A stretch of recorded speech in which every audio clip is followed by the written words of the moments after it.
It was just inevitable that you were going to get drafted. But the draft wasn't inevitable for the son of Congressman George Bush Sr. Hey, this is Bob Reddy with your National Guard Hope. And I want to tell you that the story of today's Army and Air National Guard is something all Americans. What Bob Hope doesn't mention is that getting into the Guard is a way of getting out of Vietnam. With just 12 days to go before he became subject to the draft, George Bush applies for the Air Guard. The problem for George was there are 100,000 would-be draft dodgers lined up ahead of him. For George W. Bush to get into the Texas Air Guard, safest unit in the military, he had to take a test. And he scored out of a possible 100, 25. Just 1 point above too dumb to fly. But that didn't stop young George from getting that plum position in the cockpit. To find out how low-score George got the Top Gun job, I spoke with fighter pilot Bill White. So, Bill, this is the plane you actually flew. Yes. And you flew one of these onto one of those. No one, to my knowledge, has ever gone into the Air National Guard as a non-pilot and gotten pilot training in the Guard. That's completely unprecedented. Never happened in the history of the Guard. Every pilot that ever has served in the National Guard legitimately paid their dues, spent 3.5 years to 5 years flying on active duty. And only then were they a candidate for admission to the National Guard as a pilot. Privilege has a price, paid by others. We were sent there to defend our liberties. And to find out that the politicians who sent myself and the other young men to put our lives into harm's way were working a personal, selfish agenda instead of a national agenda is anathema to everything that we fought for and stood for. It hurts me to this day to think that we would be manipulated or that they would abuse their authority. That they'd stand on television or on the flight deck of an aircraft carrier in a flight suit and be called a leader. Leadership entails responsibility. That's the whole connotation of leadership. It's service. It's giving of yourself. And that's what's killing me about this is I see that the whole system has been turned on end. We have the weak leading the strong. So how did young George Bush get the job of defending Houston from Viet Cong attack, despite a score of 25 out of 100? The answer dropped onto my desk in Washington. I got my hands on a letter from someone who explained how the draft dodge fix was done. It says, George Bush leaped over thousands of young men, some of whom died in Vietnam. So I tracked down one of the guys named in the letter. He confessed to the whole thing.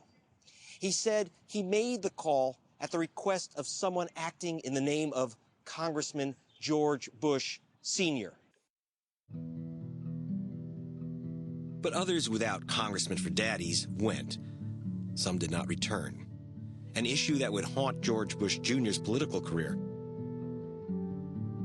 Not just whether he dodged the draft into the Guard, but also whether he even showed up for duty.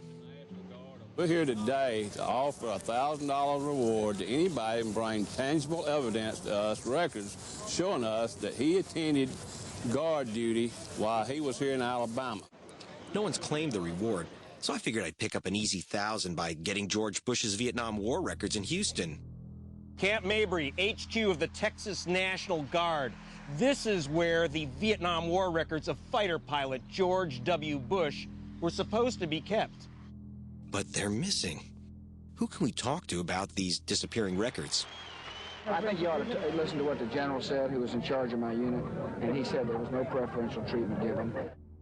But it's very difficult to talk to George's general. The general is dead.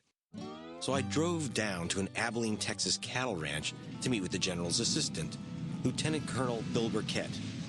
He was very familiar with the records that would prove whether young George served his country. This is 28 years of a military career, all boiled down to paper. This is the retirement points. All of these are orders. But Bush's military records are oddly incomplete. What happened to those papers? Lieutenant Colonel Burkett was working in the Air Guard headquarters at Camp Mabry, talking with the general, when a telephone call came in from Governor Bush's people. They wanted to assemble all of the governor's files. They wanted to make sure there was nothing in there that would embarrass the governor. That's as accurate as I can put it.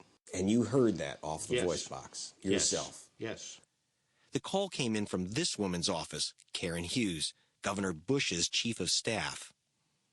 Now, they wouldn't go along with a call from a politician and actually clean the files, would they? Yes. They would? Yes. Did they? Yes.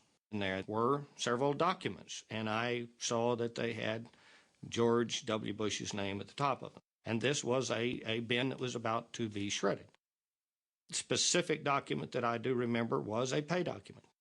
A second specific document that I remember was a retirement points document. That, in fact, might explain some tremendous gaps in the record. It makes no sense.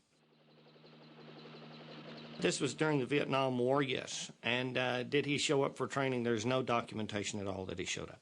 Are you saying that the president may have been AWOL, taken off during the war? If you look at the definition of absent without leave, which is used to court-martial individuals, he met those ramifications of those charges. On 2 occasions, I had soldiers who did not show up for drill, not just one drill, but a second drill, and on their second drill, yes, I did refer them to the Selective Service Board, which was one of the options of a commander. And so you basically... They were put in priority status to go to Vietnam and find themselves a foxhole and fight with the rest of the guys.